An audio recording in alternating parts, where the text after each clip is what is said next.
Ano ang mangyayari sa expired PRN or sa na-delete na PRN mula sa SSS online account mo? By the way, kung first time mo sa channel na to and gusto mo pa ng mga online tutorial videos katulad nito, please click the subscribe button. Ito yung luma kong kopya or napicturan ko kasi yung mga na-generate kong PRN sa SSS mobile app. Meron ditong September. Itong nasa baba. Pero kapag chinek ko yung SSS mobile app ko, ang huling-hulog ko talaga is hanggang August lang. So, nakalimutan ko ng bayaran yung sa September. At ang mangyayari dyan is deleted na siya permanently. So, pag pumunta ako dito sa Generate PRN, andito kasi yung mga list ng active or pwede kong bayaran na PRN. Pero, dahil nga yung September ay hindi ko nabayaran, binura na siya ng SSS mismo. Wala na siya dito.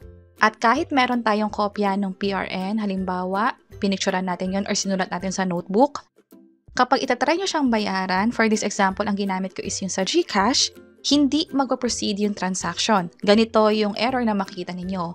PRN is cancelled. So obviously, deleted na, cancelled pa yung SSS PRN na hindi nabayaran or nag-expired na.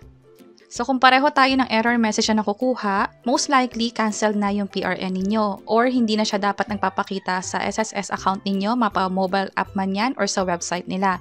Pero kung sakaling may issue pa rin kayo sa SSS na tingin nyo dapat hindi expired pero nawawala, try nyo mag-generate ng PRN.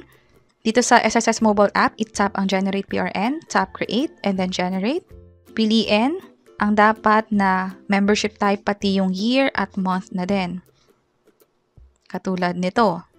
At from there, pwede ka na nga makapag-generate. Kung hindi ka magkakaroon ng error message, it means na pwede mong bayaran yung PRN na yan. Pero kapag mali kasi yung date, halimbawa gusto ko is September, which is yung hindi ko nga nabayaran, at piliin ko yung pinakamaliit na contribution dito, scroll up ko, tap ko yung submit, tap ko yung okay. Nakalagay dito na invalid month na, please check the due date. Ibig sabihin nito, ang pwede nyo na lang na gawa ng PRN is yung kasalukuyang buwan o yung mga future na months pa or yung pang next year na din. And that's it. Sana nakatulong tong video na to tungkol sa error na katulad nito. Kung halimbawa naman na nabayaran ninyo yung SSS account ninyo o yung contribution nyo for that month, pero nadoble siya, hindi lang nag-reflect sa SSS mobile app or kahit sa website nila, pwede kayong mag-report sa SSS. Meron kaming ginawang tutorial videos dito sa baba kung paano nga ba mag-report sa kanila. Hindi lang yun yung pwedeng i-report, may iba't ibang mga issue din.